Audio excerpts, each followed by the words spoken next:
Hola a todos, buenas noches, bienvenidos. Esto es Instantes por la pantalla de Unife. Como siempre, gracias por estar del otro lado, por acompañarnos semana a semana para conocer a la persona detrás del personaje.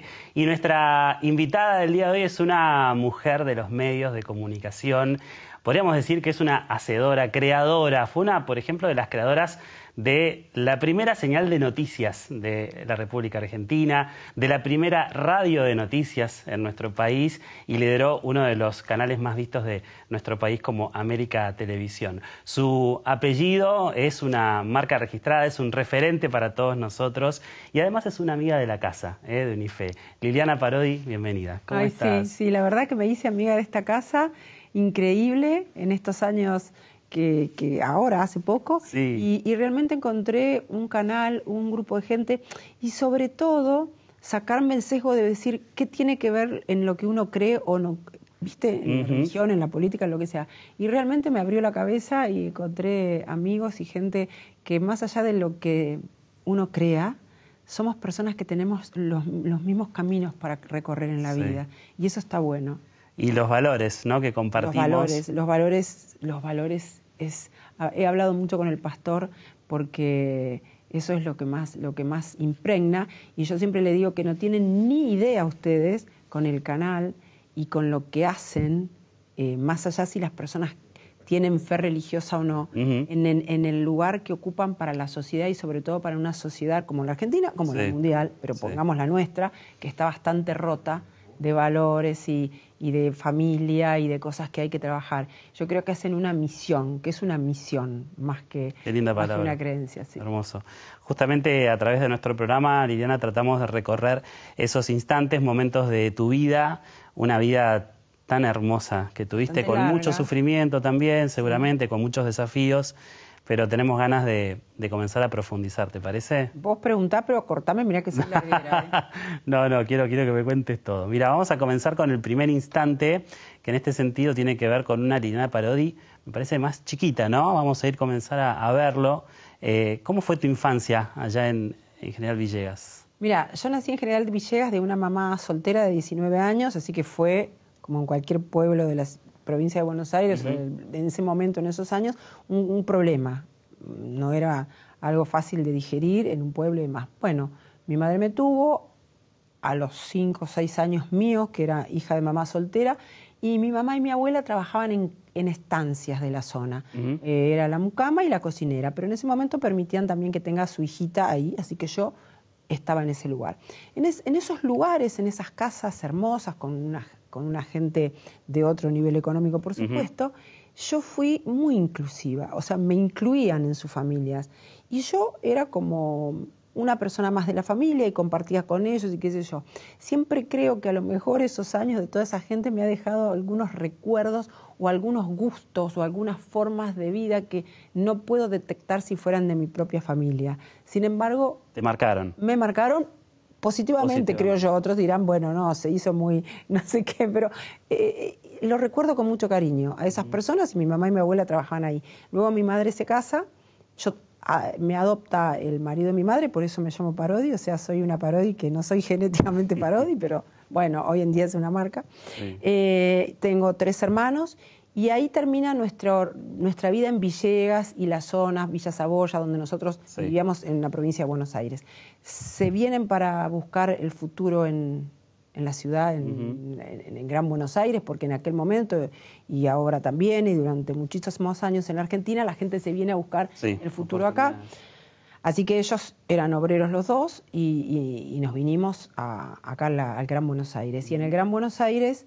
bueno, era un Gran Buenos Aires muy duro. Nosotros vivíamos en una situación no cloaca, no agua potable, no asfalto. O sea, ¿dónde vivían? José Cepaz. José Cepaz. A mí lo que me duele no es lo que a mí me pasó, porque yo lo recuerdo como una niña que yo conocía eso, y si había barro o hacía frío o comías mate con pan porque no había llegado el sueldo de fin de mes, no lo recuerdo con dolor. Me da dolor que eso siga pasando hoy. Peor, multiplicado. Eso sí me duele como país, me duele como sociedad. Yo viví eso hace muchos años, y las personas siguen multiplicando ese dolor. Eso sí me duele más. Y ahí pasé, bueno, buena parte de mi infancia y mi adolescencia. En un momento dijiste que, bueno, viste una infancia muy dura, con muchas necesidades, y también contaste que te daba vergüenza invitar a tus compañeras a tu casa. Sí, mi casa de José Cepaz era la mitad de material y la mitad prefabricada.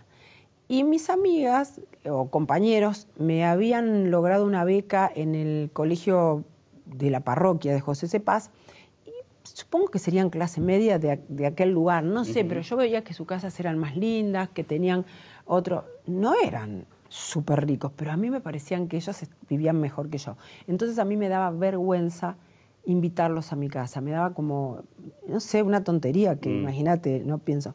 Y sin embargo, a las vueltas de la vida, que pude, bueno, trabajar, tener un buen vivir, vivo en Palermo, qué sé yo, capaz que hay gente que dice, esta siempre vivió ahí. Y a veces, juntarme con ellos y mostrarles mi vida actual, me da pudor. Wow. Esa es la vuelta de la vida. Porque digo, tampoco le querés mostrar a la gente, uy, mirá qué bien que me fue, sí. Me da pudor. O sea, antes me daba vergüenza, ahora me da pudor. Pero bueno, trato de acomodarlo. Bueno, pero es también un orgullo todo lo que avanzaste y todo lo que creciste. ¿Quién sentís que te dio esa oportunidad, ya sea cuando eras chiquita, adolescente o más de tu juventud, para emprender este camino profesional en los medios o ver una beta diferente a lo que venías viviendo en toda tu infancia? Mira, yo tanto el señor Parodi como mi madre eran de las personas que te mandaban a estudiar. Es más, a los 12 años me dijeron, terminaste el colegio, me iba bien en el colegio, muy bien. Terminé el colegio y entonces me dicen, no sé, a los 12 años que te preguntaran eso, pero te preguntaban, ¿estudias o trabajas? O sea, ¿te pones en el secundario o te vas a trabajar? Claro. Ok, hice el secundario, también me fue bien. Entonces ellos tenían ese, dentro de su humildad, el camino era estudiar, el camino es esforzarte y después te vas a trabajar. En ese interín ellos se separan, hubo mucha violencia de género y hubo cosas duras ahí. Mi madre y mis 3 hermanos y yo quedamos solos, entonces ahí era trabajar, trabajar o trabajar. No, sí. Es la necesidad la que... Hay personas que la necesidad las puede hundir y a mí me empujaba siempre para adelante, para más, para trabajar más, para mejorar, para que mi madre viva mejor, mis hermanos, X. Entonces, la necesidad fue una muy buena consejera y nunca dejé de aprovechar oportunidades. Entonces, hubo que trabajar ahí junto con mi madre en trabajos impensados, como por ejemplo... limpiar casas de familia. Casas. Sí, planché y todas esas cosas. Sí. Hoy lo recuerdo como gracioso. Y bueno, tenía 16 años, era un adolescente. Sí. Pero era la necesidad de la familia. Hasta que terminé de estudiar y ahí yo quería trabajar en la ciudad de Buenos Aires. No me quería quedar en mi zona, Dios sabrá por qué. Y me vine a buscar trabajo con el diario Clarín, con unas amigas acá a la ciudad. ¿Y acá en la ciudad fuiste vendedora de Harrods? Yo empecé a trabajar con ese diario Clarín en una fábrica de té que se llamaba Tecrif de administrativa. Sí. ¿Viste? Cuando era perito mercantil sin experiencia, o sea que empecé a hacer, me iba a quedar como empleada administrativa hasta que viera si podía estudiar. Y viene una amiga y dice que abren un trabajo nuevo en Harrods de camarera. Cuando te puedo asegurar que cuando yo tenía 18 años no existía que las chicas trabajen de camarera. Entonces tuve que explicar a mi madre, no, pero ¿qué lugar te vas a meter? Pero por favor... Claro, era Harrods, realmente era un lugar más paquete. Paquetísimo. Y bueno, fuimos con mi compañera, renuncié a la oficina porque trabajar de camarera me implicaba ganar un sueldo y la propina. Claro. Y eso rendía un montón y éramos 120 empleados en el restaurante, era enorme. Yo era la más chica. Y las personas que trabajaban ahí, cocineros, mozos, camareras, mucho más grandes que yo, inclusive algunos tenían más de 60 años, yo te puedo asegurar que el afecto que esa gente me dio, lo que me cuidó, yo siempre era como la cuidada del grupo. La mimada. La mimada del grupo, porque ellos sabían que teníamos problemas familiares, etc. Esas personas me ayudaron y ahí pude empezar a estudiar periodismo, mientras todavía trabajaba en gastronomía, así que después que cerraron el restaurante, no Harrods, el restaurante, pasé a otros 2 restaurantes, paralelamente estudiaba periodismo y en un momento empiezo a trabajar en Radio Rivadavia como meritoria y aún para vivir tenía la gastronomía. Claro. Hasta que, bueno, hubo un momento que mi amiga Luisa Balmagia, que trabajaba ahí conmigo, me dice, y vas a tener que decidir. Claro, hay que Bueno, dar el pero yo paso. de una cosa vivía y de la otra estaba empezando. Empezar. Y bueno, como le digo yo a todos, en un momento uno arranca. Te largaste. Y arranqué, sí. Y empezaste con todo, bueno, empezaste con grandes. Ay, por favor, ¿No? eso era como la selección Cacho argentina. Fontana, Bueno, Larrea. claro, empecé en un programa chiquito que había ahí en la radio, que no eran ninguno de ellos, y de repente viene la suplencia, viene el embarazo, viene el verano. Entonces arranqué con Cacho en sexta edición. Tremendo, bravísimo. Estaba Daniel Mendoza y Roberto Maidana ¿Qué con hiciste él. cuando lo viste por primera vez? Yo era medio así como inconsciente, iba por la vida como que todo estaba bien. Imagínate, no tenía el teléfono ni de mi tía y tenía que armar una agenda que en ese momento tenías que llamar para que salgan por teléfono. Igual No había ahora. WhatsApp, señores, en No ese había momento. WhatsApp, no había agenda electrónica, no había nada. No. Entonces agarra un productor, obvio, mucho más grande que yo, tenía una agenda gordita divina. Entonces le digo, ¿me prestás? Mirá lo que hice. ¿Qué hiciste? Una delincuente. Le quise fotocopiar la agenda. No, pero la agenda cotizaba oro en ese momento. Me agarró sacándole la Claro. tercera fotocopia, supe que no tenía que hacer eso nunca más, y entonces, bueno, fui armando mi agenda y tal.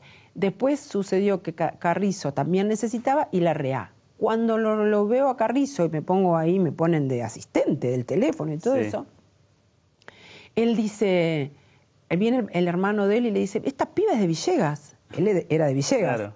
Pero no nos conocíamos, él era Claro. Antonio Carrizo, el de Villegas, y yo era la piba de, no sé, de una familia de Villegas. Entonces dice, ¿y quién es esta? No, dice, el abuelo de esta, ¿te acordás? Dice, el abuelo de esta era el Matucho. Era un señor bravo, mi abuelo. Esas cosas de pueblo que me De pueblo. encantan. Y entonces Antonio me empezó a decir Matucha. Dice, Matucha. el abuelo de esta era bravísimo. Pero me tenía, no sabés. Entonces tomaba nota, tampoco había para los mensajes, te pedía la fórmula del dulce de leche. Vos escuchabas al oyente y anotabas. Ay, Dios. Entonces se lo llevaba.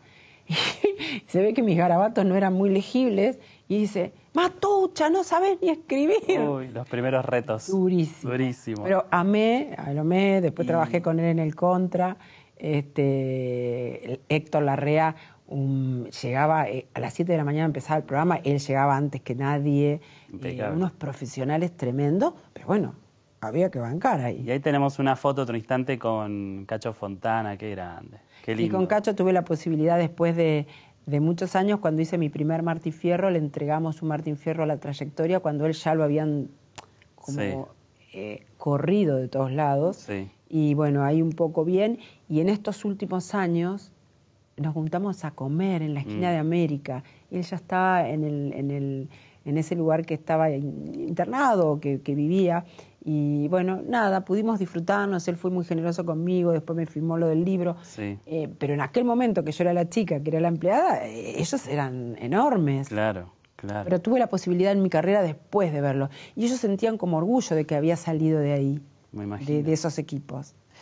Y a partir de ahí también comenzó una carrera que te llevó a liderar uno de los multimedios más importantes, como es América. ¿Cómo fue crear la primera señal de noticias? Mira, cuando termina lo de Radio Rivadavia, que me despiden, no es que me dijeron, mirá. me fui, no, hay que bancarse el despido. O sea, el Sí. despido, quedarse sin trabajo, es de un dolor tan grande que te puede quedar, viste, tenía Sí, porque 20 y aparte pico de dabas años. todo vos por ese Sí, trabajo. yo daba todo y tocó. Sí. No coincidí con alguien de ahí no importa, tocó, viste que toca y tocó. Sí. Y yo agradezco hoy a esa persona porque nunca me hubiese movido. Yo soy muy de quedarme en los lugares, ¿viste? Entonces, sí, Dios mío. Entonces, bueno, volví un ratito a la gastronomía para sobrevivir. Claro. Trabajé en la campaña de Menem presidente. Mirá. Era cero yo, no tenía nada que ver. Pero ¿Y qué hacías? Uno de los jefes de prensa había sido de la gente que yo contactaba en Radio Rivadavia. Llamé a todo el mundo, che, me quedé sin trabajo, ¿tenés algo? Sí. Mira, me dice, tengo una asistencia ahí. Yo ya sé que vos no sos del palo. Pero si vos no te metés con la política, no hacemos Claro. nada, no importa. Entonces me senté a atenderle el teléfono a este hombre. Y en esos tiempos fue La Tablada. Sí. Entonces, un día va Alfonsín, ya había terminado ese desastre, con el helicóptero al lugar. Sí. Y parece que hubo un desperfecto, como que comentan que casi se cae el helicóptero. Entonces las chicas que estaban ahí dicen, ay, que se hubiese caído el helicóptero de Alfonsín. Wow. Uf, me enojé tanto con esas mujeres, porque yo era mi ídolo, ¿viste? Claro. En esos tiempos de la democracia. Y después este jefe que me había dado la mano me dice, mostraste la hilacha, te dije que no hablara. Fue más fuerte que vos. Fue más fuerte que yo, pero me ayudó mucho y ahí después engancho con otro compañero que habíamos estudiado periodismo, que se abre la radio de noticias. Ajá. Y llego sobre el final, ya tenían todos los equipos armados de Radio América, que fue la primera radio de noticias del país en el grupo de Urnequian. Urnequian era el que estaba impulsando esos medios y también él había impulsado lo que es la televisión por cable acá en Argentina. No, era el dueño de Cablevisión, claro. Y entonces compra esa radio de noticias, y una radio compró y la transforma en radio de noticias, que parecía rarísimo en ese momento hacer una radio de noticias. Ajá. Y luego, un par de años después, se queda o se termina la señal de Canal 2 de La Plata, o sea, no sé, hubo una complicación ahí, entonces Urnequian tiene los derechos de esa señal, que era América, y después, entonces interín, primer canal Radio Noticias, América TV, que se llama América por la radio. Por la radio. ¿Entendés? Claro, él compró Canal 2. Exacto. Y le puso América porque su radio se llamaba América. Exacto. Y tenía Cablevisión. Entonces él siempre fue una persona que iba con las innovaciones de lo que fuera. Entonces quiere hacer su canal de noticias. Primer canal de noticias, él miraba muchas las cosas en Estados Unidos, de ahí había traído la idea de la radio y quería un canal de noticias. Y ahí generamos CBN, que fue el primer canal de noticias, con Eliseo Álvarez. Liliana, estábamos viendo, y gracias por traernos el libro, que recorre toda tu vida, en vivo, autografía de una mujer de la televisión. Medio vanidoso eso. Me encanta. No, bueno, pero yo lo sentí así cuando me lo pidieron para hacerlo, que fue una charla, varias charlas con mi jefe, que es Eliseo Álvarez, del principio del Grupo América. Me dijo, hablemos de televisión. Yo entendí que quería hablar de América y del estilo de América, que es justamente de la vida en vivo. Y finalmente empezamos hablando de toda la historia esta, un poco lo que hablamos en el primer bloque, de la vida, y se llevó como medio libro eso. Y después, bueno, terminamos hablando de la tele. Y yo pensé, bueno, esto que te decía, un poco vanidoso, que sea una autobiografía, yo qué sé.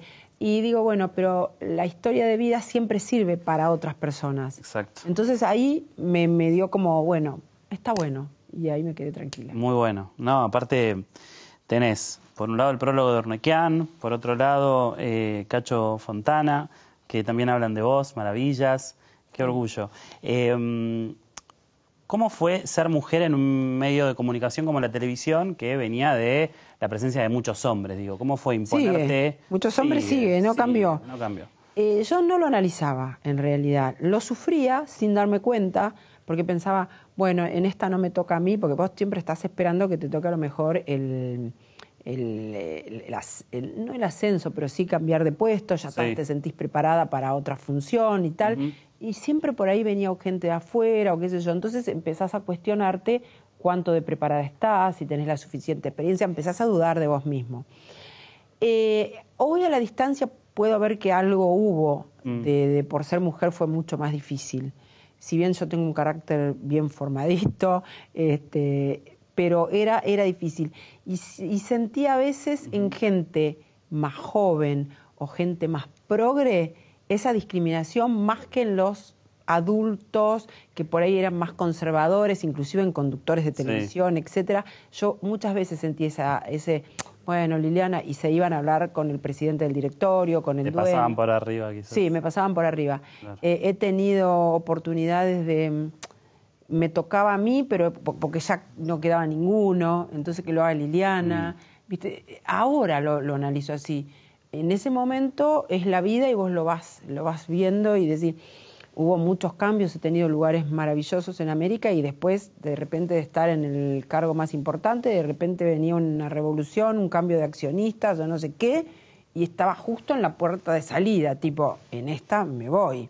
Claro. O me voy porque me echan, o me voy porque no todo el mundo aguanta eso. Entonces yo, bueno, en esta cerremos esto y nos vamos. Y eso, todo ese devenir entre idas y vueltas, estuve 33 años. Sobre todo la perseverancia, ¿no? Porque decís, cambiaron de gerentes, de dueños, de autoridades, y vos trataste de, bueno, adaptarte a la situación. Sí, soy una persona con un gran poder de adaptación, creo que es una de mis virtudes. Por supuesto que dejás unos pedacitos ahí en el camino. No sé qué hubiese sido de otra manera, pero a las inclemencias, todas esas inclemencias, yo volví a arrancar. Claro. Era como, ahora sí tengo menos paciencia para el fracaso. Cuando algo no me sale, me enojo. Claro. Pero ahí era como que no sé, era como parte de que había que cumplir todos esos pasos para hacer. Y en el momento que las cosas estaban súper, que vos decías, no sé, poner en la última etapa de América, tuvimos unos años de rating, de éxito, que yo, y vos decís, uy, Dios, esto un día termina, o sea, no puede ser eterno. Entonces estás disfrutando, pero estás pensando, ¿cuándo viene la ola baja? Claro. Pero bueno, hubo de todo. Y creo que sí, que algunas cosas por ser mujer fueron más difíciles. Uh-huh. Tuviste muchos éxitos en América, por ejemplo, lo que fue Intrusos. ¿Cómo fue trabajar con Jorge Rial? Mira, con Rial, en una de esas bajadas y subidas en el año 93, que ya habíamos hecho no habíamos hecho el canal de noticias, sino que habíamos hecho el canal América, pero no terminaba de arrancar. Entonces Ernequian trae a Carlos Montero y Enrique García Fuertes, que eran como dos próceres. Y yo era la productora general de la gestión anterior. Entonces llegan ellos y yo estaba ahí con el grupito nuestro, que era el grupito de América, y García Fuertes me dice, vení vos, productora general, como diciéndome, bueno, me sentó de secretaria de él. Yo sentada ahí atendiendo toda la novedad que venía y Montero me la refumé. Pero yo digo, no, igual no me voy a quedar acá todo el año. Le dije un día, escúchame, preferiría pasar otra vez a producción y me quedo haciendo un programa, qué sé yo. Y en eso pasa Rial, que recién estaba saliendo de Lucho Avilés, a traer un proyecto para hacer un programa de espectáculos, año 93. Sí. Entonces yo digo, yo lo produzco. Y entonces queríamos hacer un programa que tuviera como un poco de pimienta, pero un poco de glamour. Okay. Esa cosa del chimento, que en esas épocas era una pavada al lado de lo que hicimos después. Sí. Entonces, Rial les parecía muy duro y se buscó una mujer. En ese momento fue Andrea Frigerio. Okay. Era la pareja del Periscopio.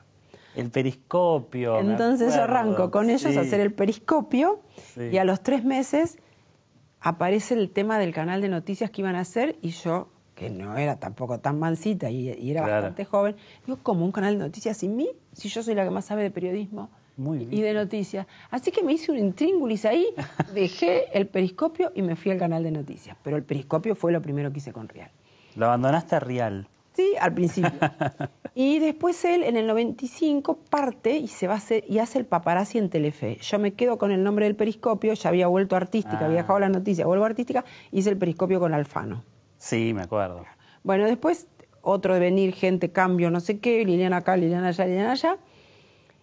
En el 2000 Ernequian vende, viene la familia Ávila, imagínate, Liliana está más que acá, tipo, no la necesitamos para nada. Claro.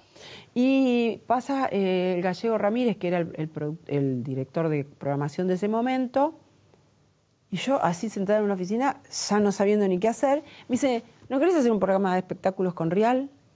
Sí. Sí, claro. Eso era fines de los 2000. Sí. Mirá lo que tengo. ¿Y él le ofreciste? No, me junto con Rial para pensar. Bien. Yo tenía un formato en la cabeza que era Crónicas Marcianas, un programa español, que me gustaba el formato, y digo, bueno, voy a adaptar ese formato al Chimento, a mi manera.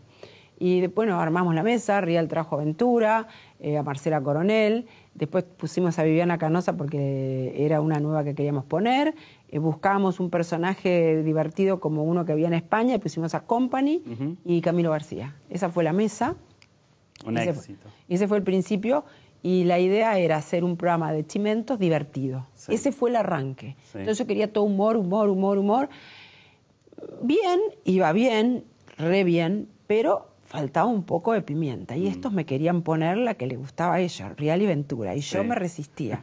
Y no. Qué lucha esa. Fue una lucha. Una vez me voy de vacaciones y entonces, por ejemplo, Guido Zuller, que en esa época era jovencísimo, tipo, no, Guido acá no, déjame de jorobar con esas cosas, acá no.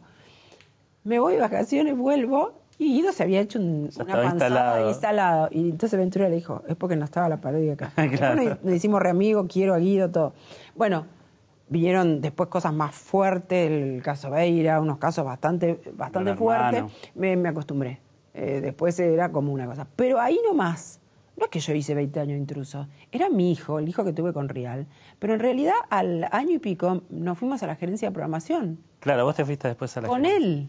Con Jorge. Él le dan la gerencia de programación y yo me voy como la directora de producción. Pero él no aguantó 6 meses y yo me quedé. Claro. Que era con Juan Cruz Ávila todo eso. Y él se quedó con el programa, y yo era como era la gerente, decía, no hacía el programa, pero era parte de mía. Y Liliana, viendo este éxito que creaste de diferentes formatos, diferentes programas en América, bueno, en el último tiempo el tercer canal más visto de aire a nivel nacional, y ver la situación actual del canal, ¿qué sentimiento te genera? Donde vemos que en estos últimos días el canal estuvo paralizado, ahora hay despidos. Sí. ¿Cómo lo vivís? Es como mi familia la que está ahí, digamos, mi familia con los que se llevan bien, con los que se llevan mal, con los que tienen plata, con los que no tienen, o sea, es como mi propia familia, yo escucho todo, no me meto, porque no corresponde, no me gustaría que me lo hagan a mí, o sea, cuando vos te vas de un lugar no puedes, el dedo no, porque hicieron mal este programa, porque hicieron mal tal cosa, ¿viste? Yo, si alguno acude a mí para hablar y tomar un café, yo lo hago, sea el dueño del canal o uno de los chicos de asistentes. Yo quiero a esa gente, quiero ese lugar. Él he dejado más de la mitad de mi vida ahí. La televisión sufre una crisis de industria y en América, por diversos motivos y decisiones que se fueron tomando, sufre o es más visible. Siempre en América todo es más visible. Sí. ¿Por qué? Porque la ves más en América. Si hay crisis en general, ni no me hablas de la del 9 ni de la de Canal 7. En todos lados. Bueno, totalmente. y sin embargo, la de América, porque es lo mismo que pasaba cuando teníamos un rating normal, pero de lo que se hablaba en América se hablaba en el país. Siempre fue así. Era como el generador de agenda y de contenido. Y entonces ahora la crisis de América parece la crisis de América. Es la crisis de la industria con algunas características especiales en América. Pero jamás yo haría de eso una crítica ni adjetivaría negativamente sobre eso. A mí me preocupa, me gustaría que eso mejore, que todos estén bien y es mi casa. Sí, por eso, más que nada por tantos años y por todo lo que dejaste ahí adentro, que tenés sentimientos por los compañeros, porque por además el lugar. El estilo, todo era parte mía. O sea, y hasta uno como televidente le da pena, porque decís, queremos ver que América brille y la rompa como lo vino haciendo todos estos años, ¿no? Sí, tenía un estilo determinado y bueno, estará sufriendo esa crisis, se va a reacomodar y se va a reacomodar como se reacomodó siempre. ¿Y la crisis en la industria en general?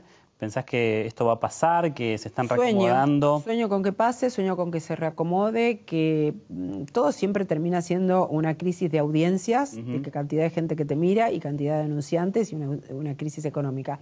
Y en el medio se te genera una crisis creativa también.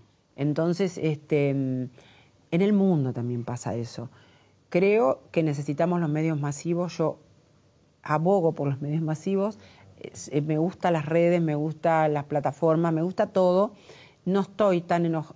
Mario Pergolini el otro día estaba muy enojado. Dice que el streaming se va a comer la tele, que se terminó la tele, que la gente grande mira la tele. Digo, Mario, tenés 60, dejate jorobar. ¿Qué querés decir con la gente grande mira la tele?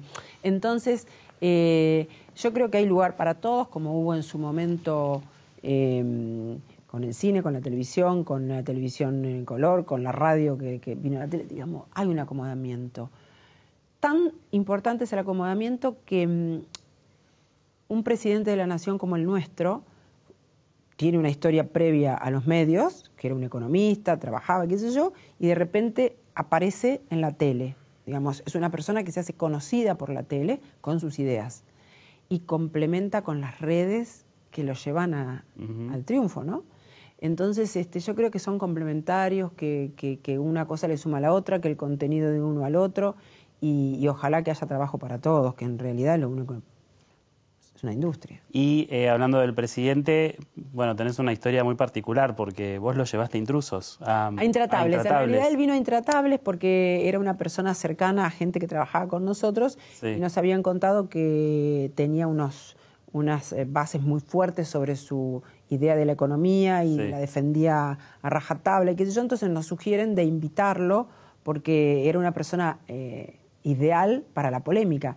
E Intratables era polémica pura. dictadura. Sí. Entonces cualquier persona que fuera a polemizar sobre los temas economía, política o los que sean, y Santiago encontraba que entendía el juego, que daba rating, que polemizaba, y sí. Y después, bueno, después fue Animales Sueltos, y en realidad en Animales Sueltos fue el lugar donde concentró como con más claro. Profesionalismo la cosa, porque Intratables, viste que tenía esa cosa polémica. Yo amo Intratables, lo defendía en esa época, lo voy a defender siempre, porque había gente que decía, no se entiende nada, gritan, y que yo, bueno... Pero marcó una época. Tenía una razón de ser todo eso. Sí. Así que sí, nosotros nos conocemos con el presidente de esa época. ¿Intratables es con Santiago del Moro o no es? Mira, yo hago durar las cosas con quien sea.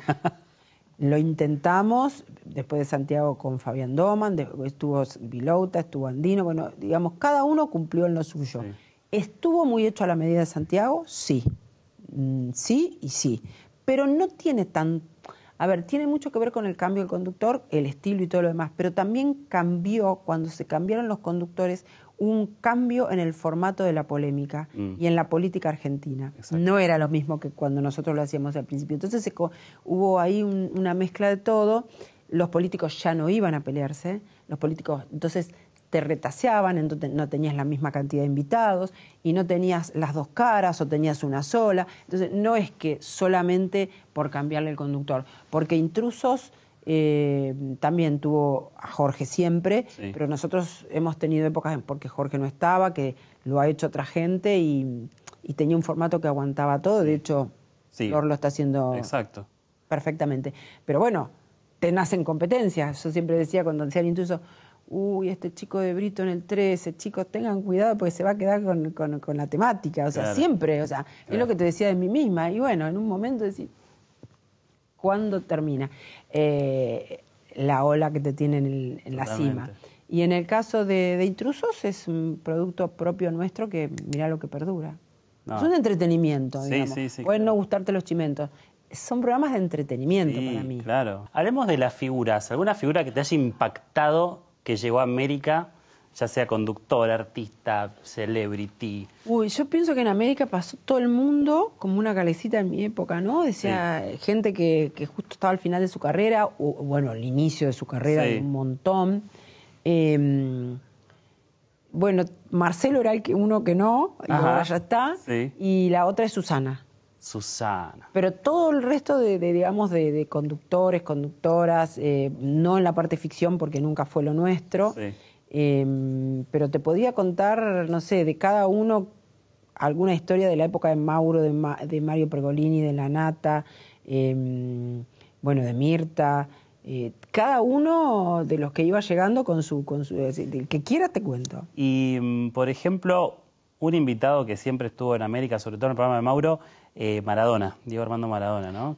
Maradona fue un antojo de mi jefe Urnequian, porque sí. Maradona no es un invitado que voy a decir venga y él iba. Claro, tenía que tener un contrato, digamos. Y figura mundial, o sea. Sí, en esos años ya tendría 38 años más o menos Diego, sí, 37, 38 años, y se lo contrata para hacer un programa. Ay, no me voy a acordar ahora del programa. Bueno, como conductor. Ajá. Guillermo era el representante, sí, obviamente. Obvio. Entonces, estábamos todos preparados, ese día iba al primer programa en vivo. Entonces, yo le digo a Urnequian, Eduardo, discúlpeme, ¿y si no viene, qué pongo al aire? No te puedo explicar todo lo que me dijo. Negativa, ¿cómo vas a decir eso? Me retó. ¿Cómo decís eso? Que yo le digo, no importa, pero yo debería tener una película. Las excusas no se televisan. No vino. Dios mío. No vino, no sé lo que pusimos, pero bueno, él era muy especial. Después estaba en el programa de Georgina Barbarosa que se sorteaba una Ferrari, que era la Ferrari de Diego. Me encanta. Todo eso sucedía porque él era como parte del staff. E iban bastante al programa de Mauro. Claro. ¿No? Haber también recibido a Mauro en el canal fue un shock, porque en esa época, cuando Mauro llega a América, que lo trae Eduardo, por supuesto, sí. Él estaba en Canal 7 sí. Con las chicas, Samantha, todo ese escándalo de Farhat y todo eso. Y nosotros éramos re cool, ¿entendés? Claro. ¿Cómo que va a traer a Mauro? Por favor, nosotros no hacíamos ni policiales en esa época. Era un canal solo de política, economía, cosas muy muy yanqui. No, nosotros no, Mauro no. ¿Por qué le ibas a decir que no era un Nequian? Que iba a decir todo lo contrario. Y nos trae a Mauro. Bueno, todo eso que andábamos dando vuelta ahí, la delegada del canal con Mauro era yo. Sí. O sea que aprendí un montón. Yo no tenía ni idea de cómo se hacía esos shows que él hacía, de que iba a buscar la gente. En esa época mandabas el remis y si se lo llevaban a otro canal, te lo tenías que llevar a dormir al invitado 3 días a un hotel porque después... Para no robarse los invitados. Porque rendía, entonces había que traerlo al día siguiente. Claro, claro.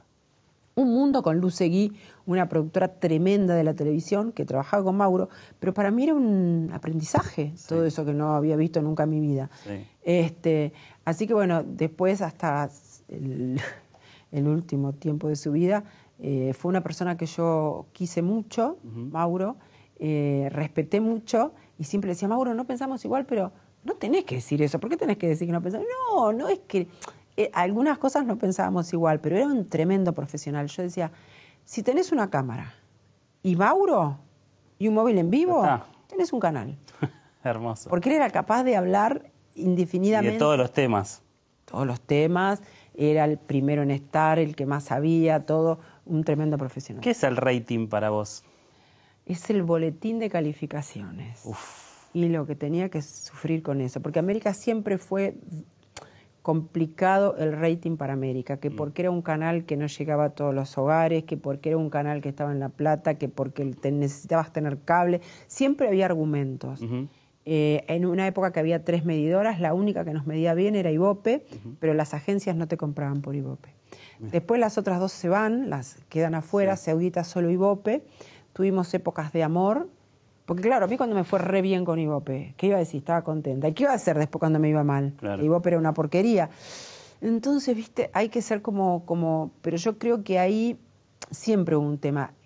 Porque siempre sentí, lo que te decía hace un rato, que América determinaba agenda, definía agenda. ¿Era más importante eso que el número? Sí, siempre sentí que era más importante la repercusión que el número. Podría haber sido una persona con un poco más de dinero, porque claro, no es lo mismo el rating del 13 o de Telefe y lo que vos sos como empleado, digamos, ejecutivo, no es lo mismo el convenio, pero si vos sos un ejecutivo, podés pedir un poco más en otros lados, a lo mejor, bueno, no sé cómo hubiese sido, pero he tenido etapas de sufrirlo mucho, he tenido etapas de enseñarle a todos mis equipos, miren chicos, hay una parte que es el rating y otra parte que es ¿está bien o está mal hecho el programa? ¿Tiene repercusión o no tiene repercusión? Porque uno ahí tiene que sincerarse también. ¿Y qué tiene que tener un programa para que esté bien hecho? ¿Qué tiene que pasar? Esto de que tiene que haber repercusión, rating... Tiene que tener mística, tiene que tener un equipo... en general los programas cuando no tienen eso están como rotos, que vos decís, sí, pero está bien, trajeron un buen invitado, sí, pero no tiene nada que ver con el resto, o produjeron una cosa que está bien, o no tenés determinado a qué público le querés hablar, digamos, tenés un horario, un público, un contenido, un equipo, pero para mí los programas había que generarles mística, es decir, yo hasta ahora veo, no sé, por decirte, a Rial, porque me mato de risa con lo que dice, y después...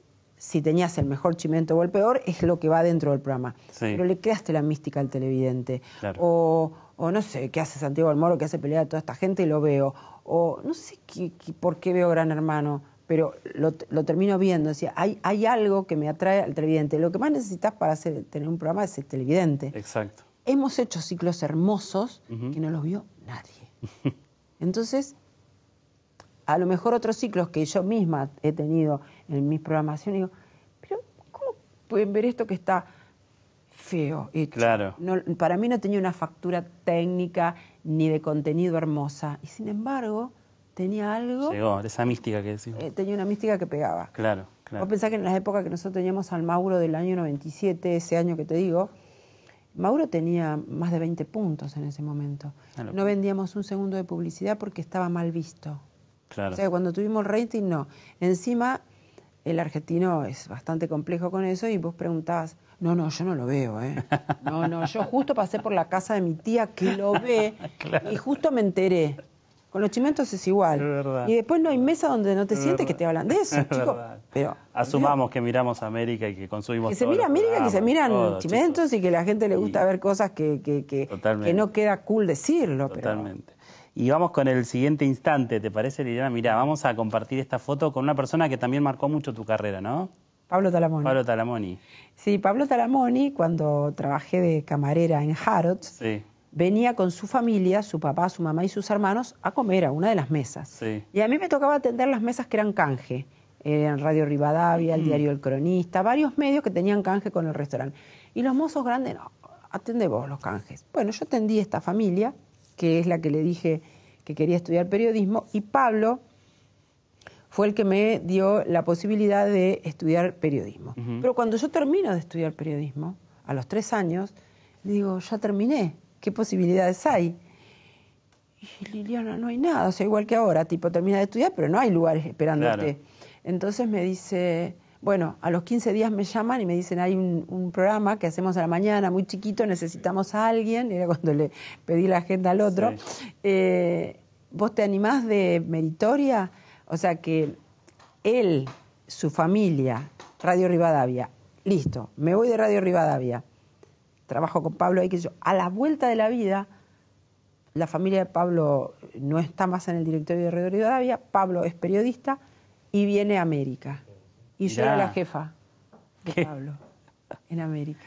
Esas cosas que son una locura. Sí, fui la jefa de Qué hermoso. de la persona que me ayudó a Que iniciar. te ayudó a iniciar. Sí. Me imagino el agradecimiento que tenés para con él. Él te vio bueno, triunfar. De hecho, trabajaron juntos. ¿Tu familia te vio en este momento? ¿Tus papás, tu mamá? Mi mamá y mis hermanos, sí, mi mamá, mis hermanos, mis sobrinos.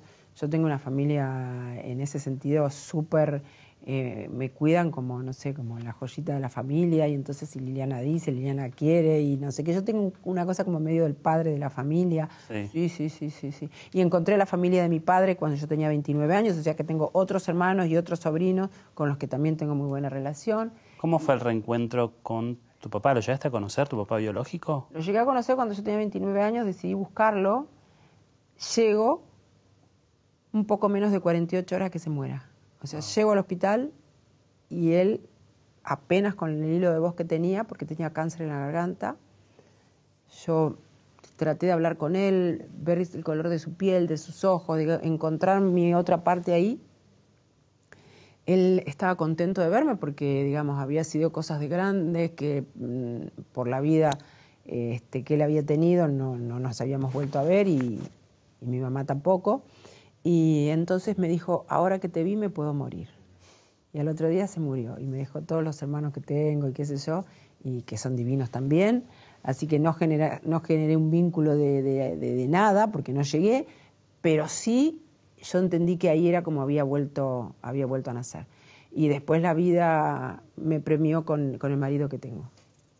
Ese es mi gran premio así en la vida. ¿Cómo te llevas con él?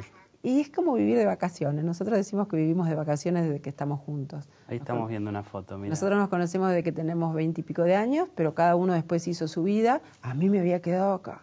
¿Vos lo conociste trabajando allá en la...? En Súbito, en el otro restaurante. Yo lo miraba de una vidriera ahí. Era hermoso, hermoso, hermoso. Nos hicimos amigos nada más en el grupo. Y yo, ay, estaba tan bueno. Pero bueno, la vida, él se casó, yo tuve en pareja, qué sé yo, y a las vueltas de la vida... Sí. Yo ya vivía 10 años sola y nos encontramos y él estaba buscando una casa para alquilar porque se estaba separando. Y ahí nos volvimos a encontrar y bueno, después no nos separamos más, pero él, su familia, su mamá, nosotros somos como un bloque increíble. Liliana, ¿qué te gustaría que te pase de acá a futuro? A nivel personal, laboral, lo que vos quieras. A nivel personal es salud para las personas que quiero y que eso lo es todo. Uh-huh. A nivel laboral estoy en un redescubrimiento constante. La televisión sigue siendo parte de mi vida, pero la economía plateada es otra, las fundaciones, mi propia consultora. Digamos, estoy como una adolescente en su segunda adolescencia, porque viste que vamos a vivir 100 años, o sea que yo estoy apenas ahí de la segunda adolescencia y estoy trabajando mucho para eso, que mi familia esté bien, el país, que podamos tener el país mejor.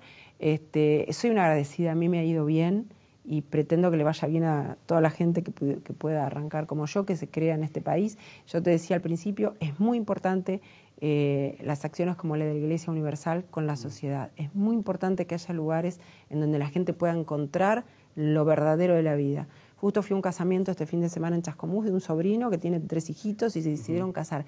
Pero vos no sabés el nivel de amor de toda la familia, de ellos, de cómo los generaron. Digo, estos jóvenes, con estos niñitos, que trabajan, son 2 trabajadores, no tienen ninguna cosa así superflua. Y vos decís, está amor, familia, salud, vida sana, lejos de las cosas horribles que hay hoy en el mundo, yo creo que es lo que... La clave. Lo quiero para todos. Sí. Te hablé de mi marido, te hablé de mi madre, de mis hermanos, de todo, me olvidé de hablarte de mis perros. Ah, y porque tenés un... No, ahora tengo a Nina la peluche OK. La buscan es nina.lapelucheok. Sí, le hiciste un Instagram hermoso. Sí, y ahora yo también tengo Instagram. A ver, ¿cómo Lili Parodi OK. Lili Parodi OK. Porque antes cuando tenía apellido americano no quería nada. Ahora tengo LinkedIn, Instagram, entonces, porque es otra vida. Claro. Entonces yo quiero decirle a las personas que tienen más de 50, más de 60, más de 70, hay mucho todavía por hacer para el que quiera, para el que lo quiera no. Y estoy trabajando mucho para eso y por supuesto nunca voy a dejar de trabajar o participar en los medios. Por supuesto. Es lo que me da pasión. Necesitamos de tu palabra, que nos encanta escucharte. Ay, ¿Y te arrepentís de algo? Ay, no pienso mucho así, no tengo ese estilo. Siempre he sido muy pragmática y hay que hacer lo que hay que hacer. No tengo arrepentimientos grandes que diga, Dios, ¿cómo no hice eso? No. Bien, bueno, nos encantó conocerte un poco más. Gracias Liliana. Gracias por invitarme. Quiero mucho este lugar, a este canal, a las personas que están acá. Así que estoy muy, muy agradecida. Y nosotros a vos, te queremos mucho y te agradecemos también con este humilde regalo, una agenda para que puedas seguir escribiendo todos tus proyectos y tus ideas. Mira que tengo tantos lugares que necesito varias agendas. Por favor, te lo pido. Y por último, te voy a pedir un último favor, que me regales una canción. ¿Con qué tema querés que despidamos el programa? Imagínense que podríamos empezar con una chacarera, un tango, un twist, una cumbia, me gusta todo, pero hay una canción muy simbólica de la mamá de Ulises que murió hace poco, mi marido. Ella murió a los 97 años, se llamaba Pina, y nosotros a la mañana le poníamos el tema de Marc Anthony, Vivir la vida, porque habíamos visto el video y nos parecía, y cuando ella cumplió los 90 le pusimos eso, y es como un himno para nosotros. Escuchamos ese tema de Marc Anthony y nos lleva a esa vida que tuvo ella, larga y hermosa. Y a vivir la vida. Gracias por este mensaje también. Gracias, Liliana. Liliana Parodi, en instantes. Gracias por estar del otro lado. Nos vemos la semana que viene. Chao.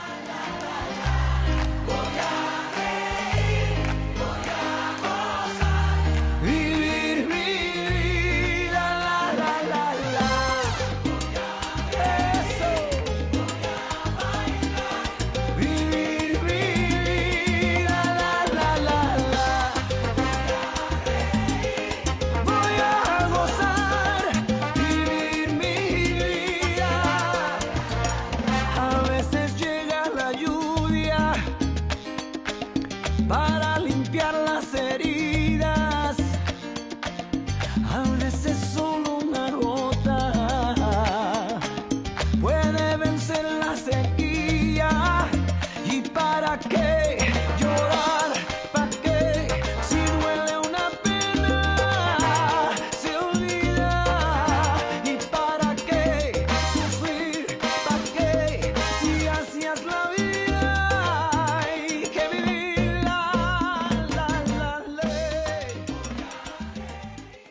Si te gustó nuestro contenido, suscríbete al canal y activa la campanita. Y si querés ver toda nuestra programación en vivo, entra a www.unifetv.com. Sumate Unife. Sumate un buen día.